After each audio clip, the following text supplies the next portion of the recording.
I guess we should start now. Any problem with the sound? Is it okay?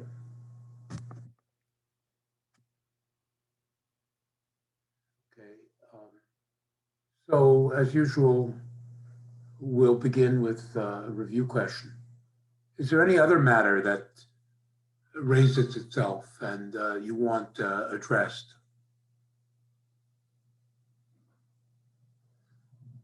Very good. Okay. Our question today is question, you notice we're getting within sight of the end, and I will be dealing with all of the review questions.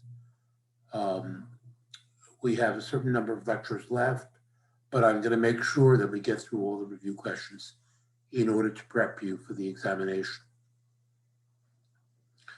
And I should say then that in order to prepare for the examination, the best way that I know of is to go through the recorded lectures, beginning of each of the recorded lectures, and there will be the review questions. So this is what I would do. I'm sure you figured it out. In any case, question 29, why did Christianity become the state religion of the Roman Empire in the 4th century? How had it evolved between the 1st and 4th century? Well, in order to explain why it became the official religion in the 4th century, you begin with the crisis of the 3rd century. The fact that Rome, the empire, fell into this great crisis in the 3rd century, which included the first wave of barbarian invasions, the civil wars between the various generals of the legions, an economic crisis based on over-exploitation of the peasants, and that's to say they were overtaxed, they paid too much in rent, too much in taxes. They were worn down and made vulnerable. As a result, there was plague and a decline in population. Maybe a third of the population disappeared. So the crisis was a profound one. Now, that's the context, the overall context, but should also say something about the fact that the Roman state although it disapproved of Christianity because it was uncivil, it didn't recognize the state. The Roman state did persecute the Christians, but only intermittently up until the 3rd century. But in the 3rd century, in the midst of the crisis, Christianity became an organized threat to the state. This is the way it was viewed by the authorities. And so a huge persecution under Diocletian. But it failed to suppress Christianity. In fact, it got stronger. And so his successor, Constantine, converted in 312 and was now able to use all of the growing strength, institutional strength of the church in a way to bolster himself and the Roman state. And he made Christianity the official religion and made himself really the arbiter. Remember Caesaropapism, the Council of Nicaea in 325.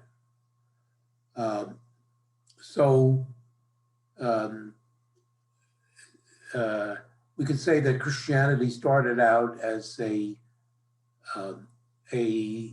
expression of lower class dissidence in its inception in Palestine, but especially as a result of the crises, it developed increasing institutional strength, growing wealth.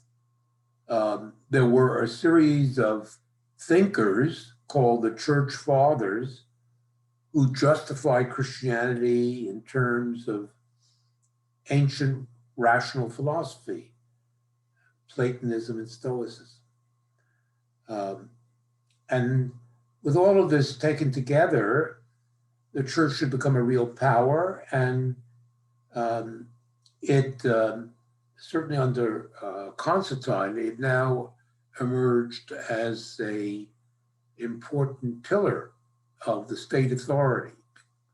It supported the state rather than being dissident to the state. And in fact, it began to persecute those who disagreed with it.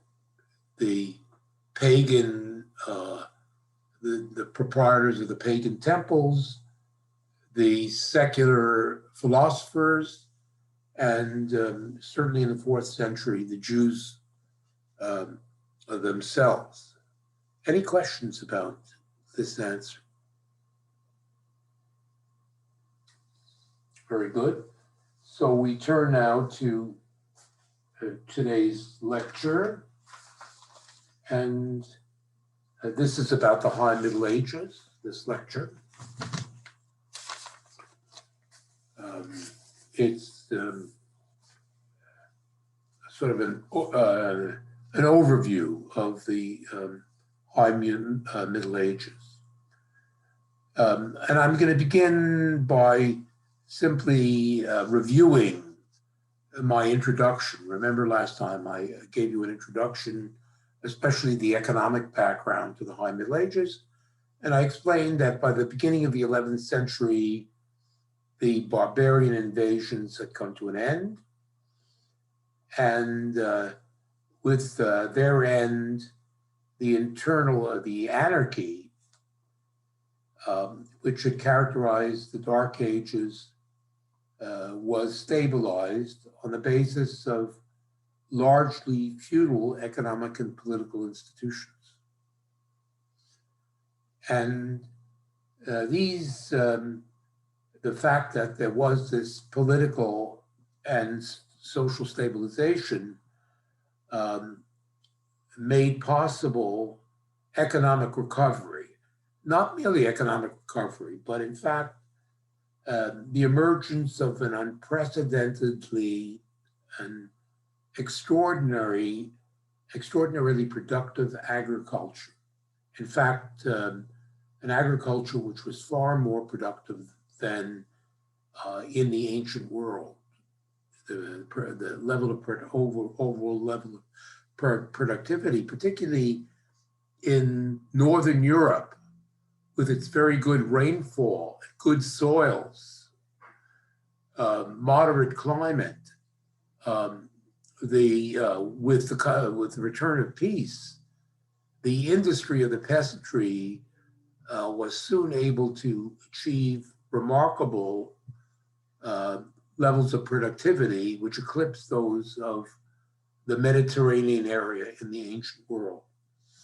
And I pointed out the most important point was that the serfs, although they were, of course, the personal dependence of the landlords, one must recall that you were just like a slave, literally at the mercy of your landlord. Nevertheless, the labor of the serfs, especially given the depopulations of the Dark Ages, were valuable and necessary to the landlords. And moreover, the serfs had a certain security of tenure. They couldn't be bought and sold, or like a worker in the modern world simply kicked out of a job. No, they were part of the land, and the land was part of them. And there was a certain security of tenure. And furthermore, the landlords had nothing to do with the actual production of food. It was left to the peasants, to these serf peasants. And so they had a certain, I would call it economic autonomy within the feudal system. And certainly at the beginning of the High Middle Ages, when labor was scarce, they were treated relatively well. Conditions were better than they were in the Dark Ages, and in fact, they were better than what they were to become in the so-called late Middle Ages. So this was a good period for the peasantry, and they took advantage of this. They became inventive. It's generally conceded that the heavy plow with an iron tip, and a molder board, which could both penetrate the soil deeply and turn it over, and you needed that in the sort of muddy, rainy, good soil of Northern Europe. You could plant the crops deeply and you could get a large surplus as a result of the invention of the iron plow. Furthermore, the horse or oxen were used to pull the plow. The horse, at least, was equipped with iron horseshoes, and both the oxen and the harness and the horses were given stiff collars, and so the plow, it was an efficient mechanism. Beyond the invention of the plow, there was, for the first time, these peasants learned to introduce three-field crop rotation in order to basically revivify the soil by introducing variation in the crops and fallow periods. So that was the major invention, but also the landlords themselves were interested in maximizing production. So all over Europe, particularly in the north, thousands of water mills and windmills, new sources of energy, unprecedented in terms of antiquity, especially the quantity of them, were built during the High Middle Ages. So what I'm basically saying is that the economic base was considerable, and unprecedented food surpluses were produced. Um, this meant that uh, population could expand, the economy could expand, and in particular, there was a revival of town life. The money economy, commerce, including international commerce, the Mediterranean was opened. The Mediterranean, which had been the basis of the ancient economy, was now reopened. Um, and so, taken all together, you have really a real, not merely revival, but really I would say, the economy of the High Middle Ages in Europe is reaching levels which I think can only be compared to what was happening in China, particularly during its better dynasties. And this period, of course, I was thinking about is the period from 1000 to 1300, the High Middle Ages. Well, one of the important features of this period ongoing was land reclamation. Land reclamation. Because as the population grew, it was necessary to find new land to support the growing peasant population. And so what you find is that between the period between, say, 1000 and 1250, and those dates are precise, there was an enormous movement of land occupation, clearing, and settlement in Europe. And what happened in the first instance was that young peasants in villages all over Europe, especially in the north, eventually the land available in a given village would run out. And as a consequence, the young, with the permission of the landlord, would go into the neighboring forest, the neighboring wasteland, and they would clear the land and set up a new village. So you have a kind of piecemeal expansion, internal expansion of the peasant population. Of course, they're still serfs, they're still under landlords, but nevertheless, it's sort of like the settlement of the West in North America. That happens. But then later on, the landlords, who from an economic point of view are rather slow-witted, nevertheless, they realize that there is gain to be made in themselves undertaking large-scale expansion and colonization movements. And so noble reclamations on a much bigger scale. The peasant reclamations are from village to village, but the nobility eventually realizes that there's profit to be made, especially for young and ambitious noblemen who, using their military skills and their political skills, can open up new lands and bring in settlers, bring in peasants to settle the land. So that, for example, from particularly France, but elsewhere, thousands of noblemen and many, many thousands of peasants drive southward across the Pyrenees.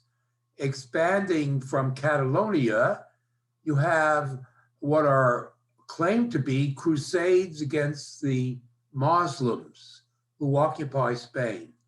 But what we see in this process is basically a reconquest, or as the Spaniards say, reconquista of Spain by these Christian settlers led by noblemen who conquer and settle, gradually pushing the Muslims southward. This process is not completed really until 1492, but nevertheless, it makes considerable headway in the 11th, 12th, and 13th century. That's one example. Another example is from Germany. Likewise, noblemen, again in the form of crusade, they claim that the Slavic people to the east of the Holy Roman Empire are pagans. So these German noblemen undertake what is called the drive to the east, or the Drang nach Osten, that means drive to the east. Hitler recalled this drive to the east against the pagan Slavs. And the Germans expanded their landholdings into Prussia. They conquered Prussia in these centuries. You can see this on the map in orange right here. Holy Roman Empire in green, Prussia in orange. That's another example. A third example of an expansion, notice the expansiveness, is in northern England. And here it's a very different matter. Here it's a matter of monks. And I'll name them in a minute, they're called Cistercians. These monks, as a kind of spiritual exercise, go out in northern England as forest and meadow. They reclaim the land. They work with their hands. And northern England is cleared of forest during these high Middle Ages.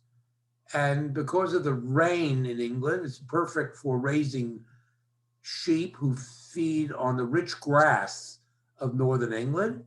And so sheep growing on a vast scale, in the millions, sheep are being raised in England by the 13th century. The Cistercian monks are the ones responsible for this. And the wool from these sheep is exported to the manufacturing centers in the Low Countries. There's an economic connection that's made here. So the Spanish reconquest, the German drive eastward, the monks' establishment of these gigantic sheep runs in northern England are examples of reclamation, the agricultural expansion of England. Now, there's one more expansion I want to mention at this point, and that is the Crusades. That is to say, starting in the 11th century, they're developed in Europe, incited by these fanatic preachers, these appeals to liberate the Holy Land from the infidels, from the Muslims. And so, especially between the 11th and 13th centuries, through those centuries, there are a series of 8 crusades to reconquer the Holy Land during this period. And of course, this is partly religious, but also these noblemen, many of whom are the younger sons of established families who are looking for some sort of future, this is an adventure for them. They could get land, they could get pillage, they could get booty from the Holy Land.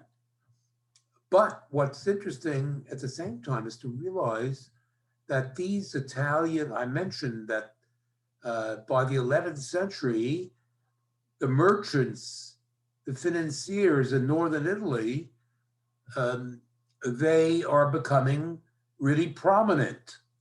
And for them, for the knights who come from France or from England to fight in these crusading wars against the Arabs,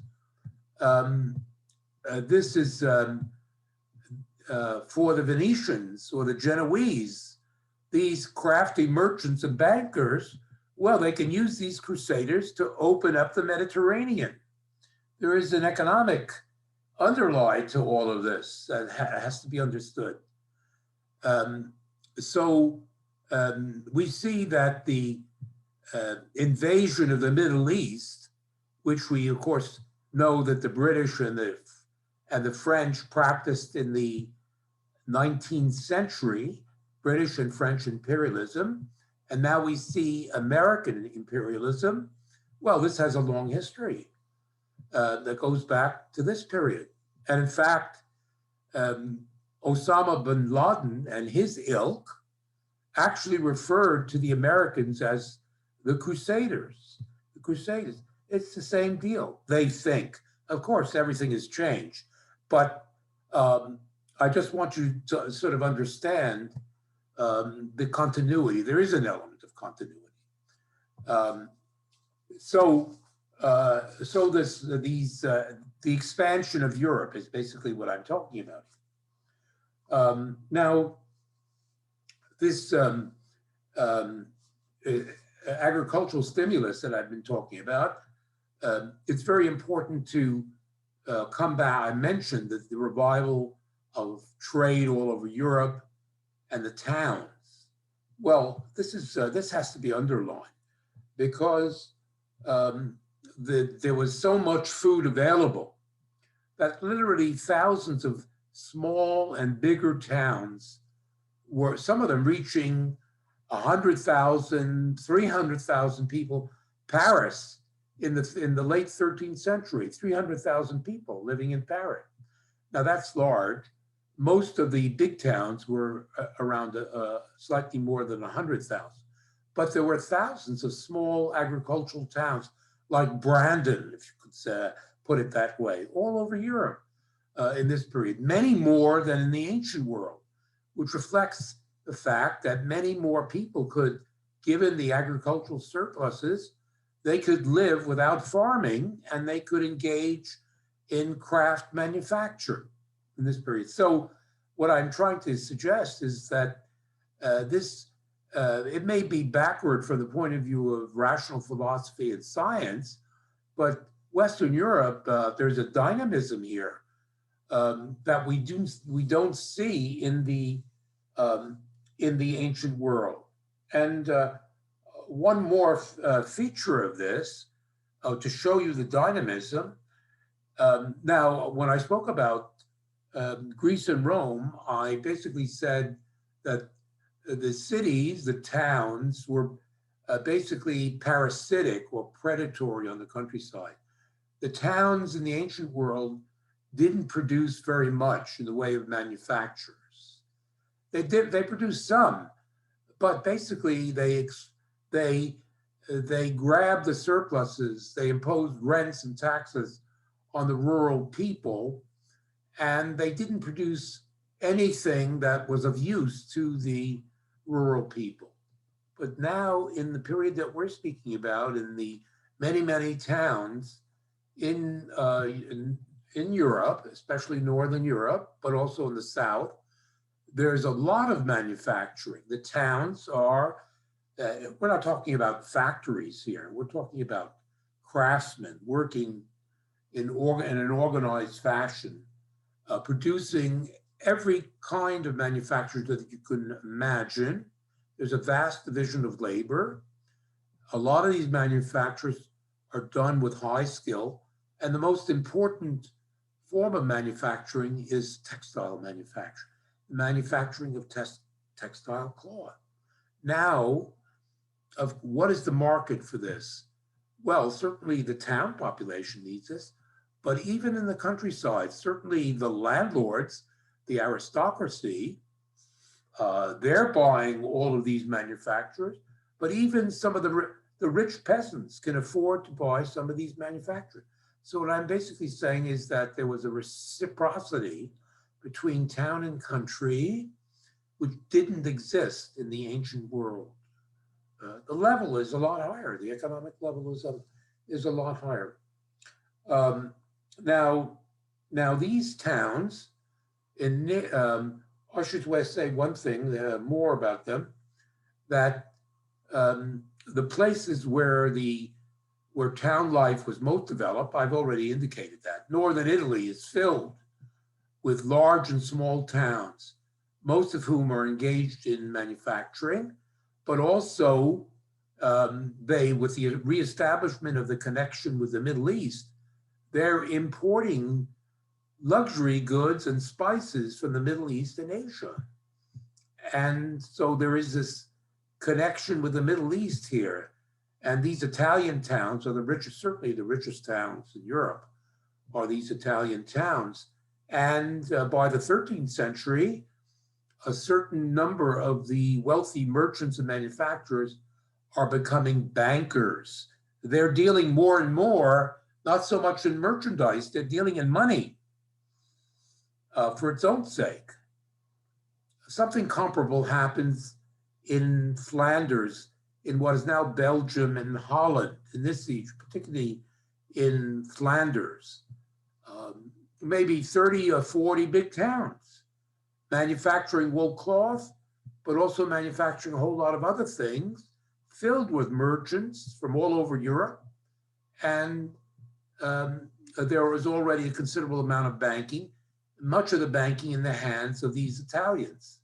So there's that. And furthermore, every year between the 12th and 14th century, the merchants of Flanders and the merchants of Italy met together in a great fair called the Fairs of Champagne.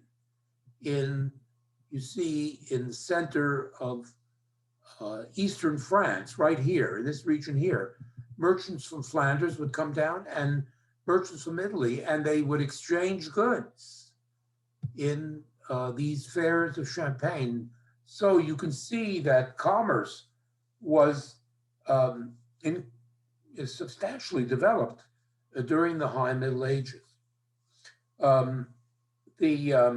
Now, in terms of their internal life, I'm just now talking about the politics of the towns. Well, first, they were ruled by bishops. They were ruled, the local powerful feudal lord would impose an agent over the town. They had no independence, these towns. But as the merchants and manufacturers, especially in the bigger towns, got wealthier and wealthier, they began to demand political rights. And so you see that by the 13th century, the bishops and the big feudal lords who nominally controlled these towns had lost power to a powerful merchant and manufacturing class. Most of the big towns in Italy, in Europe, were run by an oligarchy of wealthy merchants and manufacturers and bankers. They were the people who ruled these towns. Occasionally, the common people, the craftsmen, would rebel, but for the most part, they were run by merchant oligarchies. Come to think of it, Winnipeg is run by a merchant oligarchy. Now, the major product, as I said, was wool cloth. That was the single greatest item which was produced in most of these towns, clothing, if you like. But also there was a big trade from the Middle East, silks, spices, fine glassware, fine ironware. It all came in from the Middle East and Asia. And the richest people the Italians controlled this Mediterranean trade, and they were the exporters of many of these luxury goods, which was in great demand, especially by the upper classes. The Italians were the key people in terms, that's why you get these wealthy cities like Venice and Florence and Milan. Already by the 13th century, it's the trade to the east that's so important. Now, there was you have to realize an ongoing antagonism between these towns, which were based on manufacturing and money making, and the countryside. Um, the the peasants basically they produced basically the main product was food, and basically their existence for the most part was based on subsistence. They could market a little bit in the marketplaces, but basically they were trying to survive, they and their families. And you have these sharp merchants coming out with their manufactured goods and so on, which certainly the peasants wanted, but they were continuously ripped off by these merchants and so on. And so you get a kind of constant antagonism between the peasantry and the cities. The cities are regarded with suspicion by the rural people.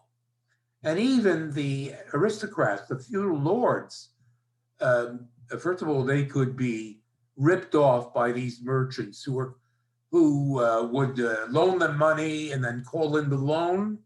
The landlords, they wanted the silks, they wanted the spices, they overspent, they were dependent on fixed rents from their tenants, and very soon they would be deeply in debt from these merchants. So the antagonism in the countryside was not only the peasants, but also the landlords. There was a certain tension. And I would say the power of money gradually became greater and greater, even during the High Middle Ages.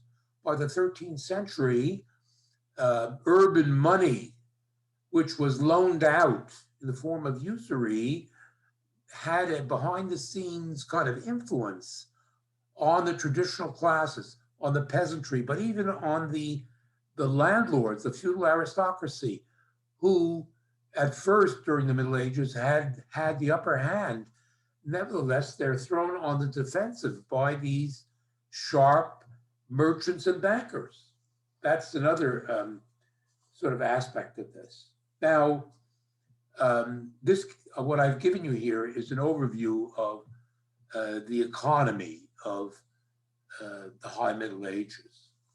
But I did mention the culture, and I think it's important to say that the peasants had their culture, they had their dances, they had their traditional customs, religious practices, which were typical of rural people. They had their festivals. And this is important, you go to a place like southern France or Italy, you see that the farms there are veritable gardens. That is to say, the working of the land is so intense over so many generations and centuries that what we see on the prairies in Manitoba is this sort of flatland and so on. But the land in these areas is actually terraced and worked in a garden-like way by these thousands and thousands of industrious peasants. And it's, of course, very beautiful, but it's a form of culture which we shouldn't forget. So that's one culture. The second culture is the culture of the feudal knights, and I told you that's chivalry. It's based on being brave and courageous in war, being loyal to your feudal overlord, and falling in love with a beautiful lady. These are the ideals of chivalry. And the last and most important aspect of the culture of the Middle Ages, of course, is religion.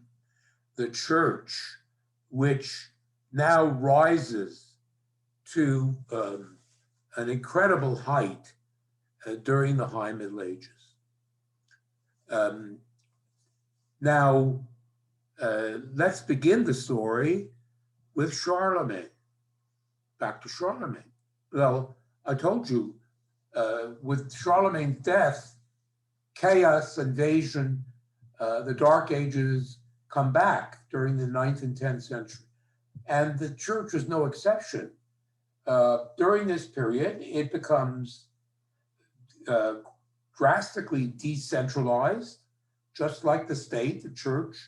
They lose contact, the clergymen lose contact with one another. They're on their own.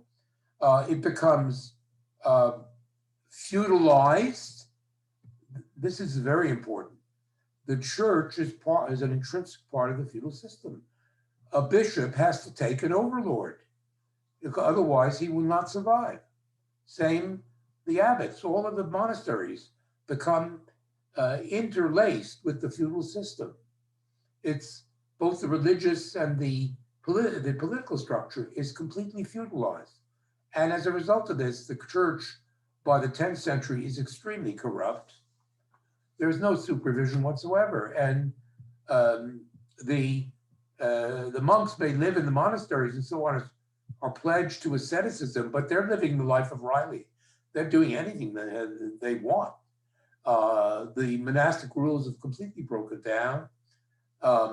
And most of these clergymen have mistresses. They have, they're in what we call open marriages or whatever you want to call it. And even in Rome, the popes, the papacy is the hands of the local noblemen. The local noblemen control the actual workings of the church. Who gets to be pope is decided by the local Roman nobility. And of course, it's very wealthy, but it's the local noblemen who control it. And the popes are completely corrupt. They're part of the system and basically have lost all sight of the religious mission of the church. Well, change does come at last. At the beginning of the 10th century, in northeastern Burgundy, in France, round about here, in this region here, see, this is Paris is up here, this is Burgundy down here, and in northern Burgundy, there is a little town called Cluny.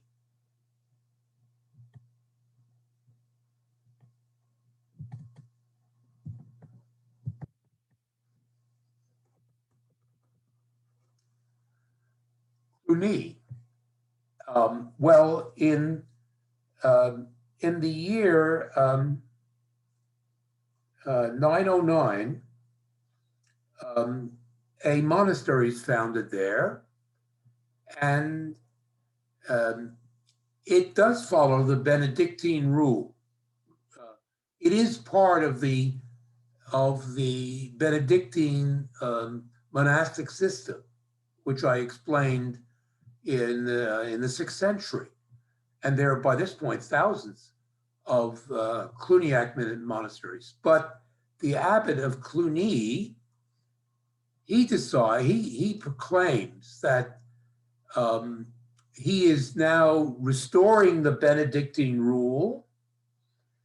He is restoring the practice of learning in the Abbey of Cluny, and he invites other monasteries to basically affiliate with the Abbey of Cluny, and he makes it part of the rule that annual inspections of all of the monasteries that belong to the monastery of Cluny, and soon there are scores, if not hundreds, of these monasteries attracted by the renewal, that they have to be open to inspection by agents of the abbot of Cluny.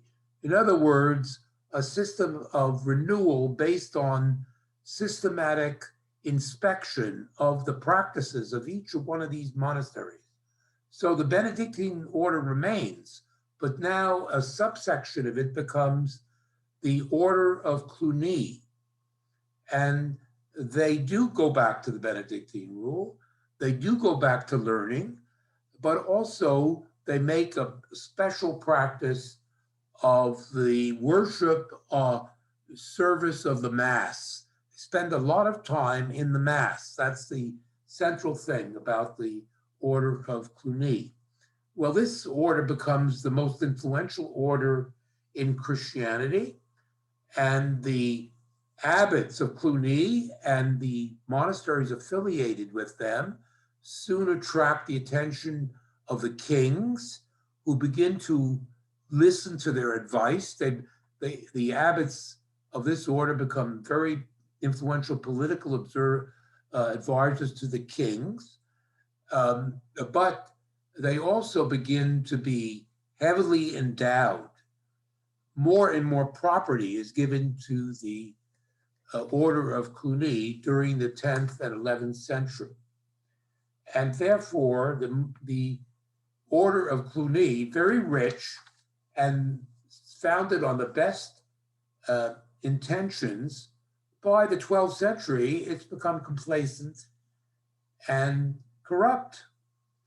So a new order emerges, which attempts to go one better than this signifies the church's attempts to reform itself. I'm talking about the restoration of the church.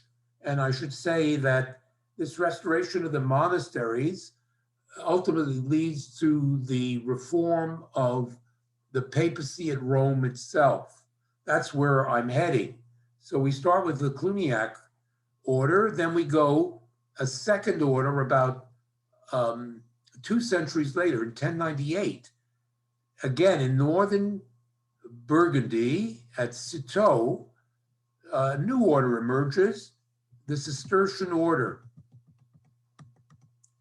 The Cistercians.